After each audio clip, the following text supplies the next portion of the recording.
ሰላም ጤና ይስጥልን አድማጭ ተመልካቾቻችን ሰኔ 2 2017 ዓ.ም ዕለታዊ መረጃዎችና ዘገባዎችን እንዲሁም ደግሞ የ24 ሰዓት የግንባር ሪፖርቶችን ይዤ መጥቻለሁ።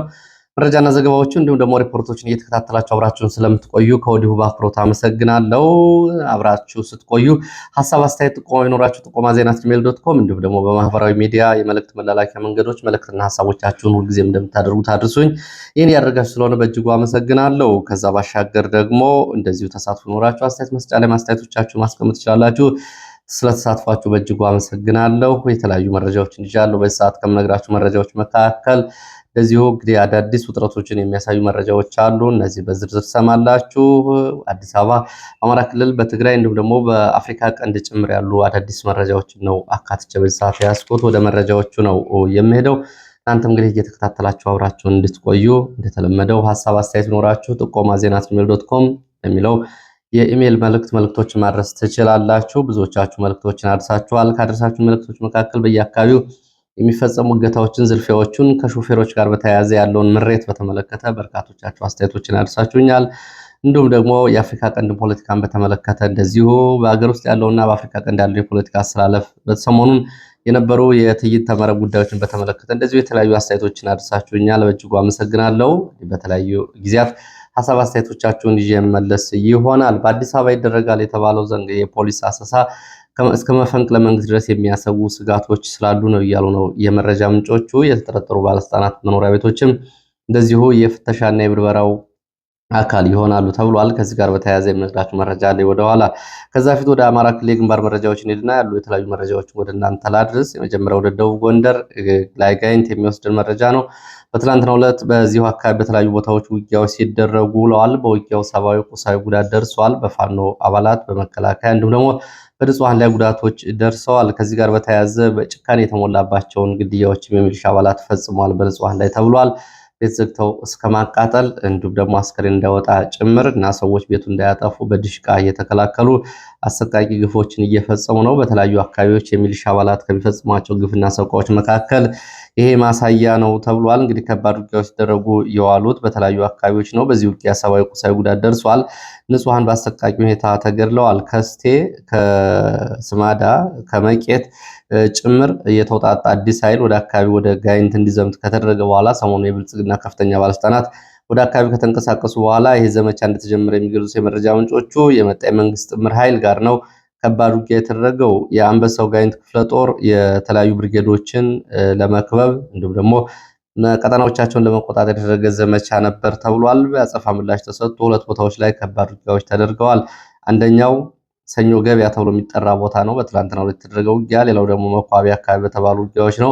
በእነዚህ አካባቢዎች በነበሩ ውጊያዎች በእነሱ ጥምር ኃይል እያሉ በሚጠሩት መከላከያ፣ አድማ ብተና፣ የሚሊሻና የፖሊስ አባል ላይ በደረሰ ጉዳት በመበሳጨት የመንግስት ወታደሮች፣ የጸጥታ ኃይሎች በንጹሃን ላይ ጉዳት አድርሰዋል። እንግዲህ በዚህ የተበሳጩ የመንግስት ሚሊሻዎች አሰቃቂ ግድያ ፈጽመዋል፣ ንብረት አውድመዋል ነው የተባለው። ለምሳሌ ግድም ቂርቆስ ተብሎ የሚጠራ ቦታ ባህር ሜዳ በተባለች መንደር አንድ ቤት እንዲቃጠል ሰዎች ውስጥ እንዳሉ እንዲቃጠሉ አድርገዋል። በዚህም በእሳት ቃጠሎ ከወደመው ንብረት ባሻገር በእሳትም ሰዎች ተቃጥለው እንዲሞቱ ተደርጓል። የተቃጠለው ቤት መለሰ አየለ የተባለ አርሶ አደር ቤት ሲሆን በመንግስት ኃይሎች እንዲቃጠል ከተደረገ በኋላ ቤት ውስጥ የነበረ ታዳጊ ፋሲካው ናፍቆት የተባለ ታዳጊ እንደዚሁ ከቤት እንዳይወጣ ማድረግ አብሮ ተቃጥሎ እንዲሞት ተደርጓል። ይህ እጅግ አሳዛኝ ነው። በአካባቢውም እንደዚሁ ቁጣ የፈጠረ ጉዳይ እንደሆነ የመረጃ ምንጮች የገለጹት። ሰዎች ቤቱን ለማጥፋት ወደ አካባቢ ሲጠጉ ጭካኔ በተሞላበት መንገድ በዲሽቃ ይተኩሱ ነበር። ህዝቡን እያስፈራሩ ቤቱ እንዳይጠፋ አድርጉ ነው ያሉት።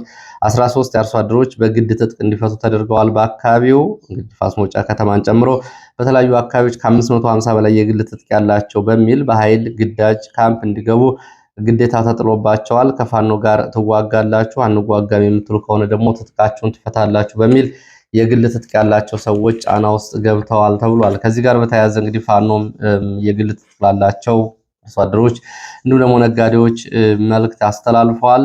ምንድነው የሚሉት በመልእክታቸው? ለሚሊሻም ጭምር ማለት ነው። ጦርነቱ የፖለቲካ ጦርነት ነው፣ የህልውና ትግል ነው እየተደረገ ያለው። በማታምኑበት ጦርነት ውስጥ ገብታችሁ መሞታችሁ ይብቃ። ከፋኖ ጋር የሚደረግ ትግል ከራስ ጋር የሚደረግ ትግል አድርጋችሁ ትቆጥሩ ትችላላችሁ። ይህን ማየት ትረዱና የማትገነዘቡ ከሆነ በቀላሉ የማትወጡት ቀውስ ውስጥ ትገባላችሁ። አቋም ያዙ የሚል መልእክት አስተላልፈዋል። ይህንን ለማትፈጽሙ ግፍ ለምትሰሩ ግን ያጸፋ ምላሹ የከፋ ይሆናል ነው የሚሉት። ያጸፋ ምላሽ እንጀምራለን ብለዋል። ብልጽግና የሚፈጽመው የጦር ወንጀል አለ። ይሄ በሚሊሻ አማካኝነት የሚፈጸም ነው። በንጹሐን ላይ እገታ፣ ግድያ፣ ድብደባ፣ አሁን የሰማነውን ቃጠሎ የመሰሉ አሰቃቂ ድርጊቶች ይፈጸማሉ። የፋኖ ቤተሰብ በተባሉት ላይ የሚፈጸሙ ግድያና እገታዎች፣ ንብረት ማውደም የማይቆም ከሆነ በሚሊሻ አባላት ላይ ይሄ ጥቃት ሊፈጸም እንደሚችል ነው ፋኖ ማስጠንቀቂያ እየሰጠ የተገኘው። 2 ጊዜ ነው የሚሞቱት የሚሊሻ አባላት ከዚህ ድርጊታቸው የማይቆጠቡ ከሆነ። አንደኛው ባንዳ በሚል የማህበረሰብ ፍረጃ ደርሶባቸው ሲሆን፣ ሁለተኛው ደግሞ ለቤተሰቦቻቸውና ለትውልዳቸው የእርስ በርስ ቀውስና ጥቁር ደም መቃባትን ጥለው ከሚያልፉ ከዚህ ድርጊታቸው ቢታቀቡና ቢቆጠቡ የተሻለ ነው የሚል ነው። እንግዲህ ትናንትና በነበረው ውጊያ አንድ የፋኖ አባልም እንደዚሁ እንግዲህ በውጊያ ቆስሎ በነበረበት ጊዜ እጅ አልሰጥም በሚል ጥይት ጠጥቶ ህይወቱ ስለማለፉ እንደዚሁ መረጃዎች ገልጸዋል። እናንተ ሄዱ፣ ቦታ ያዙ፣ ጥይት ከጨረሳችሁ ሁላችሁም ታልቃላችሁ፣ እኔ እግሬ ተጎድቷል፣ መሄድ አልችልም፣ ማምለጥም አልችልም፣ ግን እጅ አልሰጥም ብሎ ተናግሮ ሌሎቹ ቦታ እንዲይዙ ካደረገ በኋላና በነበረው ጥይት ከሚሊሻ አባላት ጋር ውጊያ አድርጎ በርካታ የሚሊሻ አባላት ላይ ጉዳት ካደረሰ በኋላ በመጨረሻም ራሱ ጥይት ወስዶ የራሱን ጥይት ጠጥቶ ማለት ነው ህይወቱ አልፏል ወይም ደግሞ ወድቋል ተብሏል። እንግዲህ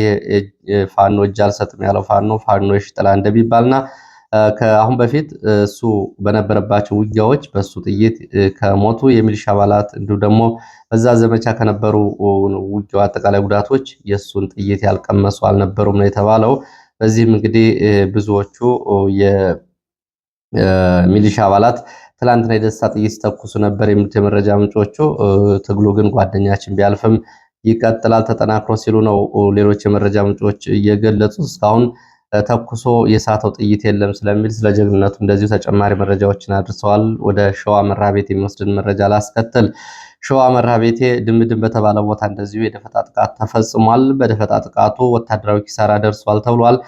ከሚዳሬማ ወደ ድምድም እንቅስቃሴ ላይ በነበሩ እግረኛና ወታደራዊ ተሽከርካሪዎች ላይ በተፈጸመ ጥቃት ከፍተኛ ሰብአዊ፣ ቁሳዊ ጉዳት ደርሷል ተብሏል። በዚህ ጥቃት የፖሊስ መኮንን፣ የሚሊሻ ኮማንደርን ጨምሮ የአድማ ብተና የእጀባና ዘመቻ አስተባባሪም በዚህ ጥቃት ተገድለዋል ተብሏል። ሌሎችም እንደዚሁ በቁጥር ያልታወቁ ሞትና ቁስለኛ ሆነዋል። የፖሊስ አዛዥ፣ የሚሊሻ ኮማንደር፣ የአድማ ብተና ዘመቻና እጀባ አስተባባሪ ከሞቱት ውስጥ ይገኙበታል የሚሉት የመረጃ ምንጮች ሰኔ 1 2017 ማለዳ ህዝባዊ ስብሰባ በሚል የብልጽግና ባለስልጣናትን አጅበው ሲንቀሳቀሱ በነበረበት ጊዜ ነው ይህ ጥቃት እየተፈጸመው። በጥቃቱ የተገደሉት ወታደራዊ አዛዥ፣ የፖሊስ መርማሪ አዛዥ እንዲሁም ደግሞ የአድማ ብተና የእጀባና የዘመቻ አስተባባሪ አቦ ቤተክርስቲያን ተብሎ የሚጠራ አካባቢ እንደዚሁ የቀብር ስነስርዓታቸው በትላንትናው ዕለት ተፈጽሟል ሲሉ ነው የመረጃ ምንጮቹ የገለጹት። ወደ ማዕከላዊ ጎንደር ጭልጋ የሚወስድን መረጃ ላስከትል። በዚህ አካባቢ ደግሞ ያለው ሁኔታ እንግዲህ በዚህ በአካባቢው በተደጋጋሚ ግጭት ተቀስቅሶ ጉዳት ያደረሰውን የማንነት ተኮር ግጭቶችን ለመቀስቀስ የሚደረጉ እንቅስቃሴዎች ናቸው። ይሄ ጉዳይ እጅግ አሳሳቢ ነው የሚሉት የመረጃ ምንጮቹ። ጫንድባ ተብሎ የሚጠራው አካባቢ ያለው ሁኔታ እየተባባሰ ነው። ከቁጥጥር ውጭ እንዲሆን ደግሞ የብልጽግና ወታደራዊ አዛዦች መልምለው ባሰማሯቸው ሚሊሻዎችና እንዲሁም ደግሞ ሽፍታዎች አማካኝነት ጉዳዩን እየገፉበት ነው የሚሉት። የጸጥታ ኃይሉ እጅ አለበት፣ ትብብር እያደረገ ነው። በመንግስት የሚደገፉት ሽፍታዎችና ሚሊሻዎች ለመከላከያና ለሚሊሻ አዛዦች ነው ተጠሪነታቸው። ትላንትና እነዚህ ሽፍታዎች አንድ ካህን ከነልጁ ገድለዋል። በዚህ የተነሳ የአካባቢ ማህበረሰብ ተቆጥቶ ወጥቶ እንደዚሁ ያጸፋ ምላሽ ሰጥቷል። ይሄ ወደ ግጭት፣ የማንነት ግጭት ሊቀሰቀስ ነው። በዚህ አካባቢ ቅማንትና አማራ በሚል ከአሁን በፊት ተደጋጋሚ ግጭቶች ተቀስቅሰው ከፍተኛ ሰብአዊ፣ ቁሳዊ ጉዳት ደርሷል። ከሽፍቶቹ 2 የአካባቢ ማህበረሰብ መማረኩን ነው የመረጃ ምንጮቹ የገለጹት። 80 ይደርሳሉ የተባሉ ሽፍታዎችና ሚሊሻዎች ማንነት ተኮር ግጭት እንዳያመጡ ከአሁን በፊት 27 ለሚደርሱ የሀገር ሽማግሌዎች፣ የቅማንት ተወላጅ ሽማግሌዎች ጉዳዩ ተነግሯቸው የነበረ ቢሆንም ከኛ ቁጥጥር ውጭ ነው፣ እነሱ ግንኙነታቸው ከብልጽግና ባለስልጣናት ጋር ነው ብለዋል። ትላንትና ገለዲባ ተብሎ የሚጠራው አካባቢ ሽፍታዎች እገታና ዝርፊያ ለመፈጸም ሙከራ አድርገው ነበረ። በዚህም ተኩስ ልውውጥ ተደርጎ አንድ ሴት ተገድላለች። ቤቶችም ተቃጥለዋል፣ እንደዚሁም ንብረትም ወድሟል ነው የተባለው። በአካባቢው በመቶዎች የሚቆጠሩ ሰዎች በዚህ ግጭት ምክንያት ተፈናቅለዋል። ልዩ ትኩረት ያስፈልገዋል አካባቢ ተብሏል። ከዚህ ጋር በተያያዘ መረጃ ያደረሱ የመረጃ ምንጮች ሽፍቶቹ መቀመጫውን ሰረባ ካደረገ አንድ ወታደራዊ አዛዥ ጋር እንደዚሁ ገንዘብ ይካፈላሉ። እንዲሁም ደግሞ በእገታ የሚገኝ ገንዘብም እንደዚሁ ይከፋፈላሉ። በዚህ ስርበሬት ወስደው ነው የሚሰሩት ብለዋል። ስለዚህ ሰረባ ከሚገኘው ወታደራዊ ካምፕ ይህንን እንግዲህ ዝርፊያም እገታም እንዲፈጽሙ ለሽፍቶቹ የቁሳቁስ ተኩስ፣ የሎጂስቲክ እንዲሁም ደግሞ ድጋፍ ያደርጋሉ። የተኩስ ቁሳቁሶችን ማለት ነው ድጋፍ ያደርጋሉ ነው የተባለው። ጉዳዩ አሳሳቢ ነው ተብሏል። እንግዲህ ማንም ሰው መረጃው ቢኖረው በአካባቢ የማንነት ግጭት ቢቀሰቀስና ለሚደርሰው ጉዳት ግን ይሄ ወታደራዊ አዛዥ ኃላፊነቱን ሊወስድ ይገባል። የብልጽግና የአካባቢ ባለስልጣናትም ይህንን ሊያውቁ ይገባል። ኃላፊነቱ የእነሱም ጭምር ስለሆነ ነው የተባለው። ወደ ሰከላ የሚወስደን መረጃ ላስከትል። ሰከላ እንደዚሁ በንጹሐን ላይ ጉዳት ደርሷል። ከሰከላ ከተማ ወደ ቲሊሊ በሚወስደው መንገድ መገንጠያ አካባቢ ዳንጊያ መገንጠያ ተብሎ የሚጠራ አካባቢ 3 ንጹሐንን የመንግስት ወታደሮች ረሽነዋል። ግለሰቦቹ የጉልበት ሰራተኞች የሆኑ ናቸው እየተረሸኑት። ከፋኖ ጋር ሆነ ከመንግስት የጸጥታ ኃይሎች ጋር ምንም አይነት ግንኙነት የሌላቸው ንጹሐን ናቸው የተረሸኑት ሲሉ ነው የመረጃ ምንጮቹ የገለጹት። እንግዲህ በስም ዝርዝርም ጭምር ገልጸው ነው ይህንን ይፋ ያደረጉት። ወደ ግንባር መረጃዎች አማራ ክልል መለሳለሁ። ከዛ በፊት እንግዲህ ወደ ትግራይ የሚወስዱ መረጃዎች እንዲሁም ደግሞ በሰሜን ወሎ ራያና አካባቢ ያለውን አጠቃላይ ሁኔታ የተመለከተ መረጃ ላስከትል። ራያ ዋጃ ጤና ጣቢያ ሰፍሮ የሚገኝ መንግስት ወታደሮች እርስ በርስ ተኩስ ከፍተው ጉዳት ደርሷል ተብሏል። የአማራ ተወላጅ የሆኑ ወታደሮች ታስረዋል። በአንድ ቤት ተለይተው እንደዚሁ ተዘግቶባቸዋል ነው የሚሉት። ምን ዓላማ አላችሁ በሚል እንደታሰሩ እንደዚሁ ምላሽ እንዳላገኙና እንደ ወታደራዊ ቅጣት ጠብቃቸዋል በሚል እስካሁን ያሉበት ሁኔታ የማይታወቅም ነው የተባለው። በግቢው የቦምብ ፍንዳታ ደርሷል። 4 ወታደሮች ሞተዋል። ህዝቡ ወደ ካምፑ እንዳይገባ እንደዚሁ መከላከያ ሲከለክል ነበረ። የቀብር ስነስርዓታቸውም እዛው አካባቢ ተፈጽሟል። ይሄ ዋጃ አካባቢ ነው። ግጭቱን በተመለከተ እንግዲህ አምሽተው የመጡ ወታደሮች ነበሩ። እነሱ አምሽተው ሲመጡ ምን ዓላማ ኑሯችሁ ነው የመጣችሁት በሚል ዋርድያው ጠየቃቸው። ሁኔታው ተረጋጋ። ሆኖም ግን በኋላ የአማራ ተወላጆችን መርጠው አሰሩ። በዚህ ምክንያት ሌሎች ደግሞ ያልታሰሩ የቦምብ ፍንዳታ አድርሰው ነው ጉዳት እየደረሰው ነው እየተባለው። የታሰሩ ያሉበት ሁኔታ አልታወቀም። በዚሁ በአለማጣ ገደራ ተብሎ በሚጠራው አካባቢ የህወሓት ታጣቂዎች የአካባቢው ነዋሪ ቀጥቅጠው ገድለዋል። ሻምበል መሐመድ የተባለ ነዋሪ ነው በህወሓት ታጣቂዎች ተቀጥቅጦ የተገደለው። ታጣቂዎቹ አርሚ 24 እየተባለ የሚጠራው ታጣቂ ኃይል አባላት ናቸው ተብሏል። በመጀመሪያ ቀጥቅጠው ከገደሉት በኋላ በጩቤ አርደው ነው እየገደሉት ተብሏል። ሻምበል መሐመድ ይባላል። እዚሁ ገደራ ተብሎ የሚጠራው አካባቢ ይኖር የነበረ ሰው ነው በታጣቂዎቹ ተቀጥቅጦ የተገደለው። ታጣቂዎቹ በዚህ ገደራ አካባቢ በርካታ ሰዎችን መኖሪያ ቤት እያስወጡ ራሳቸው ቤቱን ይዘው ይገኛሉ። ሰዎች ለጎዳና ተጋልጠዋል ወይ ደግሞ ለጎዳና ኑሮ ተዳርገዋል ነው የተባለው። ከዚህ ጋር በተያያዘ እንደዚሁ በዚሁ ቀጠና የህወሓት አዲስ ታጣቂ ሌሊቱን ሲያሰፍር አድሯል። ምሽግም እየቆፈረ ነው ተብሏል። በተለይ ህጉም ብርዳ በተባለ ቦታ ዛሬ ሌሊት ህወሓት አዲስ ኃይል አስጠግቷል። አርሚ 26 የሚባለውን ኃይሉን ወደዚህ አካባቢ አስፍረዋል ነው የተባለው። በተለይ ልዩ ቦታው አድሃና ተብሎ በሚጠራ ቦታ በርካታ የህወሓት ታጣቂዎች ሰፍረዋል። የቡድን መሳሪያዎች እንግዲህ ካሁን በፊት ህወሓት ትጥቅ ፈትቻለሁ ሲል የነበረ ቢሆንም አሁን ዙ 23ን ጨምሮ ሞርተር፣ ድሽቃ የቡድን መሳሪያዎች እዚህ አካባቢ ተጠምደዋል ነው የተባለው። መረዋ ተብላ የምትጠራው ከተማ ዙሪያ አዲስ ምሽግ እየቆፈሩ ነው። ከግራ ካሶ ጫካ እንደዚሁ ለምሽግ ቁፋሮ በሚል ጫካም እንደዚሁ እየመነጠሩ ነው ደኑንም ተብሏል። ወደ ግራ ካሶ ተራራማ አካባቢዎች እንደዚሁ በርካታ የህወሓት ታጣቂዎች ገብተዋል። ምናልባት አዲስ የቦታ ቅኝትና ከጦርነት ጋር በተያያዘ የቦታ ስምሪት ለመውሰድ ጥናት የሚያደርጉ እንደሆኑ ነው የአካባቢው የመረጃ ምንጮች የገለጹት። ወደ ትግራይ የሚወስደን መረጃ በዚሁ ላስከትል። ትግራይ ደቡባዊ ዞን በትግራይ ፖለቲካ የምንገፋ ከሆነ ራስን በራስ ለማስተዳደር እንወስናለን፣ ለዚህም እንገደዳለን ብለዋል ተብሏል።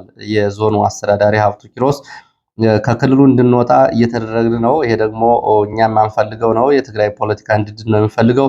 ሆኖም ግን የምንገፋ ከሆነ ግን ራስን በራስ ለማስተዳደር እንገደዳለን እያሉ ነው። እንግዲህ እቺ ካርድ ምን ማለት እንደሆነች እንግዲህ ፖለቲካውን በውል የሚረዱ ሰዎች በደንብ ይረዱታል። ይሄ የነጌታቸው ረዳ ካርድ ነው። የነ ደብረ ጽዮንን ከክልሉ እንወጣና ራሳችን እናስተዳድራለን የሚለው የማይጨው ዞን የዚህ ቀጠና ማለት ነው።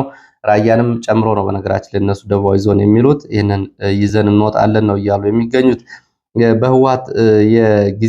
በህወሓት የአየር ኃይልን አባል የነበረ በህወሓት ጊዜ ማለት ነው ከፍተኛ የአየር ኃይል አባል የነበረ አንድ ወታደራዊ አዛዥን ጨምሮ ወዲ ራያ፣ ወዲ አሸብር ተብሎ የሚጠሩት ደግሞ ነፃ መሬት ተብሎ የሚጠራው የአካባቢ የሰፈሩ የህወሓት ታጣቂዎችን ጎብኝተዋል ነው የተባሉት። ወዲ ራያ፣ ወዲ አሸብር ጨምሮ አንድ በስም ያልተገለጸ ከፍተኛ የአየር ኃይል አዛዥ የነበረ ሰው ወደ አካባቢው በመሄድ ነፃ መሬት ላይ የሰፈሩ ከህወሓት አፈንግጠው የወጡ ታጣቂዎችን ጎብኝተዋል ተብሏል። ነፃ መሬት እንግዲህ ታጋይ ጄኔራሎችም ጭምር እየተቀላቀሏቸው እንደሆነ ነው መረጃዎች የሚያሳዩት። እንግዲህ ያው ሆን ተብሎ የሚወራም ሊሆን ይችላል። አሃዛዊ መረጃዎችን በተመለከተ ወደዚህ አካባቢ እስከ 30 ሺህ የሚደርስ ታጣቂ ገብቷል በሚል መጠነ ሰፊ ወሬ በማይጨው አካባቢ እየተወራ ነው።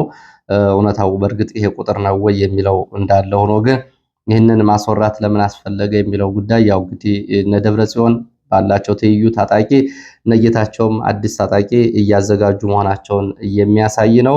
እንግዲህ ሀብቱ ኪሮስ ከደብረጽዮን ቡድን ከህወሓት ስራ አስፈጻሚነትም በይፋ ራሱን እንዳሰናበተም እንደዚሁ ለተሰብሳቢዎቹ ገልጿል ነው የተባለው። በዚህም እንግዲህ የትግራይ ፖለቲካም እንደዚሁ እንግዲህ ውጥረቱን እያስተናገደ ነው የሚገኘው። በእነ ደብረጽዮን የሚመራው የህወሓት ቡድን ወልቃይት አካባቢ ያለው ታጣቂ እየተጠናከረ ነው ሲል ትላንትና በሰጠው መግለጫ ገልጿል። ደብረጽዮን አማኑኤል አሰፋና ፈትለወርቅ ሽሬ በተፈናቃዮች ካምፕ ተገኝተን ሰጠነው ባሉት መግለጫ በወልቃይትና በአካባቢው አዲስ ኃይል እየተጠናከረ መጥቷል። ሰዎችም እየተፈናቀሉ ነው። በአስቸኳይ እነዚህ ታጣቂዎች አካባቢውን ለቀው እንዲወጡ ሲሉ ጠይቀዋል። የፌዴራል መንግስቱ ከመከላከያ ውጭ ያሉ ታጣቂዎችን ከአካባቢው ሊያስወጣ ይገባል ነው እያሉ የሚገኙት። ያው ግልጽ ነው። እነ ኮሎኔል ደመቀ ዘውዱን ነው እንግዲህ ወልቃይትን ለቀው ይውጡ የሚሉት። እነ ኮሎኔል ደመቀ ዘውዱ እንግዲህ ወልቃይቴ ናቸው። ወልቃይት ነው ያሉት። አማራ ናቸው። በአማራ አስተዳደር ውስጥ ነው ያሉት። የራሳቸውን አስተዳደር አቋቁመው ነው እነሱ ለቀው ይውጡ እያሉ ነው የሚገኙት። እንግዲህ መግለጫ እየሰጡ ይገኛሉ። ከዛ በትይዩ ደግሞ የነጌታቸው ረዳ ቡድን ደግሞ አዲስ አበባ ላይ ስብሰባ አድርጓል። እንግዲህ አዲሱ የህወሓት ግልባጭ ሆነው ስምረት እየተባለ የሚጠራው ፓርቲ በነጌታቸው ቡድን እንግዲህ መጀመሪያ ስብሰባውን አድርጓል።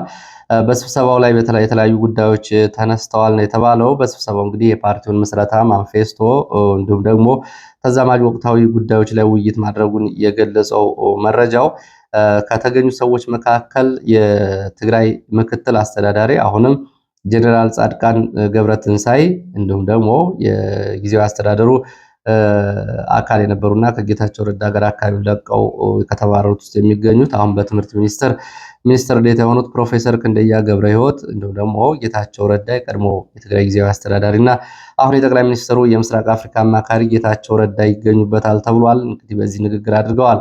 ስለ ፓርቲ ምስረታና ወቅታዊ ጉዳይ ተነጋግረዋል። ቀጣይ የትግል አቅጣጫዎችም ተቀምጠዋል ተብሏል። ከሁሉም ለውጥ ፈላጊ ኃይሎች ጋር አብረው እንደሚሰሩ ነው ጌታቸው እየገለጹ የሚገኙት። በትግራይ ጊዜያዊ አስተዳደር የካቢኔ አባላት የሆኑ ሰዎች ጭምር አሁን በስብሰባው ተገኝተዋል። ለምሳሌ የትግራይ የሲቪል ሰርቪስ ቢሮ ኃላፊና የትግራይ ንግድ ቢሮ ኃላፊ የሆኑ ሰዎችም እንደዚሁ በዚህ ስብሰባ ላይ ተሳትፈዋል። እንግዲህ ጌታቸው የፓርቲ ካቢኔ ለመሆን ፍላጎት እንዳላቸው ነው እየተገለጸ ያለው። ይሄ ከዚህ በትይዩ እንግዲህ በዚህ ጉዳይ ላይ አስተያየቶች እየተሰጡ ነው የሚገኙት። ይሄ የነጌታቸው ፓርቲ ስምረት የትግራይን ፖለቲካ ይይዛል ወይስ አይይዝም የሚለው ጉዳይ አነጋጋሪ ሆኗል። ተከታታይ ባለው ሁኔታ በትግራይ የፖለቲካ እየሰራ አይደለም፣ ከትግራይ ውጭ ነው የሚገኘው፣ ተፈናቃይ ፓርቲ ነው፣ ተፈናቃይ ፖለቲከኞች የመሰረቱት ተፈናቃይ ፓርቲ ነው። ስለዚህ ወደ ትግራይ እግሩን ለማስገባት እና በትግራይ ፖለቲካ ለመስራት የሚችልበት ሁኔታ ይኖራል ወይ? ስለዚህ አዲስ አበባ ላይ ተመስርቶ አዲስ አበባ ላይ እንደዚሁ ፍጻሜውን እንዳያገኝ ስጋት አለን በሚል አንዳንዶቹ እየተቹ ነው የሚገኙት። ድፍረት ካላቸው ከትግራይ ህዝብ ጋር አብረው መታገልና ለውጥ ማምጣት ከፈለጉ ወደ ትግራይ ገብተው መታገል አለባቸው በሚል ብዙዎቹ በዚህ ትችት እያቀረቡ ነው የሚገኙት። ወደ መረጃዎቹ ቀጥላለሁ። ወደ መረጃዎች ስቀጥል የግንባር መረጃዎችን አስከትላለሁ። ፋኖ የሰራዊት ግንባታ ቀጥሏል ተብሏል። በተለያዩ አካባቢዎች ለወራት የአካላዊ ብቃት እንዲሁም ደግሞ ወታደራዊ ዲሲፕሊን እና ተዛማጅ የትግሉን የህልውና ጉዳዮች ግንዛቤ የወሰዱ የፋኖ አባላት ምርቃታቸውን አድርገዋል። ስልጠናቸውን አጠናቀው ምርቃት ያደረጉት በትናንትናው ዕለት እንኳ በአራት ቦታዎች የፋኖ አባላት የምርቃት ስነስርዓት ተከናውኗል። በኮማንዶ ደረጃ ለ6 ወራት ስልጠና የወሰዱ የፋኖ አባላት መሆናቸውን ነው መረጃዎች የሚያሳዩት። ምስራቅ ጎጃም ወደ ባሶ ሊበን፣ ወጅና መገጅ ተብሎ የሚጠሩ አካባቢዎች እንደዚሁ ውጊያ ተደርጓል። በዚህ ውጊያ የደረሰው ጉዳት በዝርዝር አልታወቀም ነው የተባለው። ከነዚህ አካባቢ ቀጠናዎች ግን በመውጣት 11 የሚሊሻ አባላት ወደ ፋኖ ተቀላቅለዋል ወይም ደግሞ ከብልጽግና ጋር ሆነን አንዋጋም በሚል ወደ ፋኖ ቀጠና ገብተዋል ተብሏል። ደጀን ወረዳ እንደዚሁ በተመሳሳይ ዛምበረሃ ተብሎ የሚጠራው ቀጠና እና ብርጋና ተስካረ ማርያም እንደዚህ ውጊያዎች ተደርገዋል። በእነዚህ አካባቢ የነበሩ ውጊያዎች የደረሰው ጉዳት አልታወቀም። በአካባቢው ቅኝት እና አሰሳ በሚል በርካታ የሚሊሻና የአድማ ብተና አባላት ወደ አካባቢው ከተንቀሳቀሰ በኋላ ነው ውጊያ የተደረገው። የደረሰው ጉዳት አልታወቀም የሚሉት የመረጃ ምንጮች፣ የመንግስት ኃይሎች ግን ውጊያ ከተደረገ በኋላ አካባቢውን ለቀው ወጥተዋል። በንጹሐን ላይም ጉዳት አድርሰዋል። ቢያንስ 2 ንጹሐን በዚህ አካባቢ በመንግስት ኃይሎች ተገድለዋል ሲሉ ነው የገለጹት። ጎንጂ ቆለላ ወረዳ 3 የብልጽግና የወረዳ ባለስልጣናት እንደዚሁ በፋኖ ተወስደዋል ተብሏል። የኃላፊነታቸውና እንዲሁም ደግሞ ያሉበት ሁኔታ በውል አልታወቀም። 3 የብልጽግና ባለስልጣናት ግን ተይዘው ተወስደዋል ነው የተባለው። ሰሜን ወሎ መቄት፣ በመቄት በተለያዩ አካባቢዎች ውጊያዎች ተደርገዋል። መቄት ወደ ላስታ በሚወስዱት መንገዶች ላይ አቃት በተባለ ቦታ ውጊያ ተደርጓል። ወደ ቀጠናው ከጋሸና በጣጃ በኩል አድርጎ ከገባ የአድማ ብተናና የመከላከያ አባላት ጋር ነው ውጊያ የተደረገው። ቀድሞ የገባ አንድ የአድማ ብተና ሬጅመንት ጋር በነበረው ውጊያ በትንሹ 11 የሚደርሱ የአድማ ብተና አባላት ሙትና ቁስለኛ ሆነዋል። ተጨማሪ ሽፋን ለመስጠት ከመጣ ኃይል ጋርም እንደዚሁ በተለያዩ አካባቢዎች ውጊያ ተደርገዋል። የደረሰው ጉዳት አልታወቀም። ፋኖን ከበባ ውስጥ በማስገባት አለብን በሚል የተንቀሳቀሰው ሬጅመንት ራሱ ከበባ ውስጥ ገብቶ በአጸፋ ጉዳት አስተናግዶ ወጥቷል ነው የተባሉት። ተተኳሽና እንደዚሁም ደግሞ የነፍስ ወከፍ መሳሪያዎች በፋኖች ገብተዋል። በብሔራዊ ኃይሉ የላስታ ሳምነው ኮር የተገኘ መረጃ ነው ይህንን የሚያሳየው። በተለያዩ አካባቢዎችም እንደዚሁ ውጊያዎች መቀጠላቸውን ነው። ምናልባት በሌላ መረጃ ሰዓት ይዤ በዝርዝር የምመለስ ይሆናል። ሸዋ አካባቢ ውጊያዎች በዚህ ሰዓት እየተደረጉ መሆኑን የሚገልጹ መረጃዎች አሉ። ከነዚህ መረጃዎች ወደ አዲስ አበባ የሚወስድን መረጃ ላስከትል። አዲስ አበባ ተከታታይ የቤት ፍተሻና ብርበራ ይደረጋል ተብሏል። ፖሊስ ከፍተኛ የሆነ የጦር መሳሪያ ክምችት መረጃ ደርሶኛል ነው የሚለው። የጦር መሳሪያው የተከማቸባቸውን ቦታዎችም ለይቻለሁ ብሏል ፖሊስ። መሳሪያዎቹ የተከማቹት እስከ መፈንቅለ መንግስት ድረስ የታሰበ እቅድ ስላለ እንደሆነም እንደዚሁ ጥቆማና መረጃ ደርሶኛል ነው እያለ የሚገኘው የፌዴራል ፖሊስና የአዲስ አበባ ፖሊስ ከፍተኛ ባለስልጣናትም በዚህ የተጠረጠሩ እንዳሉና ቤቶቻቸው፣ ጥበቃዎቻቸው፣ ሾፌሮቻቸው፣ የቅርብ ቤተሰቦቻቸውም እንደዚሁ በአይነ ቁራኛ ክትትል ውስጥ መሆናቸውን የመረጃ ምንጮቹ ገልጸዋል። እንግዲህ ፍተሻ የሚደረግባቸዋል ነው የተባለው። በዚህ ፍተሻ ስም ዝርዝር የተያዙ በርካታ ኤርትራውያን እንዲሁም ከፋኖ ጋር ግንኙነት አላቸው በሚል በርካታ የአማራ ተወላጅ ባለስልጣናት፣ ነጋዴዎችና ሌሎች የህብረተሰብ ክፍሎች ይገኙበታል። ከሸኔ ጋር በተያያዘም እንደዚሁ የተጠረጠሩ ሰዎች በዚሁ ፍተሻ ታርጌት ይደረጋሉ፣ ደግሞ ኢላማ ይሆናሉ ነው የተባለው እንደ ፖሊስ የኢትዮ ፎከስ የመረጃ ምንጮች። በሌላ የመረጃ ምንጭ በአዲስ አበባ ዊንጌት አካባቢ፣ ቦሌ ድልድይ፣ ሳሪስ፣ ቃሊቲ ቶታል አካባቢ ሰዎች በሌሊት ተገድለው እየተገኙ ነው ተብሏል። ሰሞኑን ቦሌ ድልድይ እና ባለፈው ደግሞ ዊንጌት አካባቢ የፖሊስ ባልደረባን ጨምሮ በሌሊት ሰዎች እየተገደሉ እያደሩ አስከሬናቸው ጧት ይገኛል። ይሄ አስደንጋጭ መረጃ እንደሆነ እንደዚሁ የፖሊስ የመረጃ ምንጮች ይህንንም ጨምረው ገልጸዋል። እንግዲህ በአዲስ አበባ ባለፈው በነበረው የፖሊስ የግብረ ኃይል ስብሰባ ላይ ኮሚሽነር ደመላሽ ገብረ ሚካኤል የፌዴራል ፖሊስ ኮሚሽነር ማለት ነው፣ በወቅቱ አሁን ጀነራል ናቸው መሰል ማድረጋቸው ለፖሊስ በነበረው ሪፖርት ላይ እንግዲህ ድሮንም ጭምር በአዲስ አበባ እናሰማራለን፣ በአዲስ አበባ ታቅደው የነበሩ በርካታ ጥቃቶችን አክሽፈናል ብለዋል። እንግዲህ የድሮን አሰሳዎችን ጭምር እናደርጋለን። ለዚህም ካሜራዎች በአዲስ አበባ የሚገኙ ካሜራዎች አገልግሎት እንዲሰጡ እንዲሁም ደግሞ ጥገና ያልተደረገላቸውም ካሉ በአስቸኳይ ጥገና እንዲደረግላቸው የሚል ትዕዛዝ ተላልፏል። በሌሊት ጭምር እንግዲህ የአዲስ አበባ ጎዳናዎችን በስውር ካሜራዎች እና በሌሎቹ የጸጥታ ግብረ ኃይል ስምሪት ለመቆጣጠርና ለመከላከል እየተሞከረ ነው ያለው። እንግዲህ አዲስ አበባ ያለው ስጋት ምንድነው የሚለው እስካሁን የተገለጸ ነገር የለም። ግን ያው እንግዲህ መፈንቅለ መንግስትን ጨምሮ ስጋቶች እንዳሉበት ነው ፖሊስ እየገለጸ የሚገኘው። አዲስ አበባ ይደረጋል የተባለውን ፍተሻ በተመለከተ ለውጭ ዲፕሎማቶችና የኮሚኒቲዎች ዓለም አቀፍ የኮሚቴ አባላት መረጃ ፖሊስ ቀድሞ አሳውቋል። ለዚህ ዝግጁ ነውና በዚህ ፍተሻና ብርበራ በዚህ ፍተሻና ብርበራ ወቅት መረጃው ኑሯቸው እንዳይደነግጡና የጉዞ ሰነዶቻቸውንም አዘጋጅተው ለፖሊስ እንዲያሳዩና ትብብር እንዲያደርጉ የሚል መረጃ ተላልፏል። ወደ እዚሁ አዲስ አበባ አካባቢ የትላንትና የነበረውን የተመለከተ መረጃ ነው። ትላንትና እንግዲህ በነበረ የወላይታ ዲቻ እና የሲዳማ ቡና ክለብ ጨዋታዎች ጨዋታው በዝግ ስቴዲየም እንዲደረግ መደረጉን ተከትሎ ስቴዲየም አካባቢ እንደዚህ ተኩስ ነበር። በዚህ ተኩስም ወደ 6 የሚደርሱ የወላይታ ዲቻ ኳስ ደጋፊዎች ጉዳት ደርሶባቸው ዘውዲቱ ሆስፒታል ገብተዋል፣ ህይወታቸውም አልፏል የሚል መረጃ ትላንትና ከሰዓት በኋላ ሲሰራጭ ነበር። ይህንን በተመለከተ የወላይታ ዲቻ እግር ኳስ ክለብ ስራ አስኪያጅ ለቲክቫህ ኢትዮጵያ ምላሽ ሰጥተዋል። አሰፋ ኦሲሶ ተብሎ የሚጠሩት የስራ አስኪያጁ አንድም የሞተብን ደጋፊ የለም፣ ዘውዲቱ ሆስፒታልም ሄደን አረጋግጠናል፣ ተመልክተናል፣ የሞተም የቆሰለም የለም ሲሉ ነው እንግዲህ ምላሽ እየሰጡት። የታሰሩ በርካታ ደጋፊዎች ነበሩ፣ ትላንትና መሻሹን አስፈትተናል ሲሉ ለቲክቫህ ኢትዮጵያ ገልጸዋል። እንግዲህ ትላንትና በነበሩ መረጃዎች ደግሞ በትንሹ እንግዲህ የተገደሉ ሰዎች ቁጥራቸው ይፋ ተደርጓል። እስከ 6 ይደርሳሉ የሚል መረጃ ነበር ወጥቶ የነበረው። ክለቡ ግን ይህንን አስተባብሏል። ያለው መረጃ እንግዲህ አዲስ አበባ ይሄን ነው የሚመስለው። ወደ አፍሪካ ቀንድ የሚወስዱ መረጃዎች ላስከትል። በአፍሪካ ቀንድ የሃርጌሳው ፕሬዝዳንት አብዱላሂ ኢሮ ወይም ደግሞ የሶማሊላንዱ ፕሬዝዳንት ወደ አዲስ አበባ ለጉብኝት ሊመጡ ነው ተብሏል። ይሄ ጉዳይ ሞቃዲሾን አስደንግጧል። ሞቃዲሾም ለኢትዮጵያ ባለስልጣናት እንግዲህ አቀባበል እንዳይደረግላቸው ዲፕሎማሲያዊ የሆነ እንዲሁም ደግሞ ፕሮቶኮልን የጠበቀ አቀባበል እንዳይደረግላቸውና በኢትዮጵያ ከፍተኛ ባለስልጣናት በኩል አቀባበል እንዳይደረግላቸው በተደጋጋሚ እየወተወቱ ነው የሚገኙት። ይሄ የሚፈጸም ከሆነ የአንካራው ስምምነት አደጋ ላይ ይወድቃል። ሀርጌሳ የኔ ግዛት ነች፣ በሷ ውስጥ ጉዳይ ጣልቃ እየገባች ነው ኢትዮጵያ በሚል እንግዲህ ቅድመ ሁኔታም እያስቀመጡ ነው የሚገኙት። ጉብኝቱንም እያወገዙ ይገኛሉ።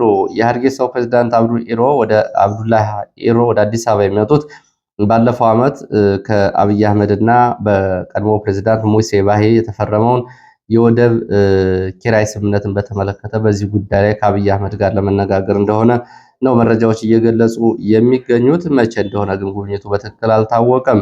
ሌላው በዚሁ በቀይ ባህር ቀጠና ግብፅና ሳውዲ አረቢያን የሚያገናኝ ድልድይ ቀይ ባህር አቋርጦ ሊገነባ ነው ተብሏል። ይህ ድልድይ ሙሴ ድልድይ እየተባለ እንደሚጠራ ነው እንግዲህ ሚዲያዎች እየዘገቡ የሚገኙት። ግብፅና ሳውዲ አረቢያን የሚያገናኘው ድልድይና ለተሽከርካሪ እንግዲህ እስካሁን ድረስ በባህር በጀልባ ነበር ግንኙነቱ። አሁን ድልድይ ሊገነባ ነው ተብሏል። 4 ቢሊዮን የአሜሪካ ዶላር ወጪ አለው ነው እየተባለው። በዚህ ድልድይ አማካኝነት ከአባይ ውሃ ወደ ሳውዲ አረቢያ እንግዲህ ንጹህ ውሃ ግብፅም ልታሰራጭ ትችላለች ነው እየተባለ የሚገኘው።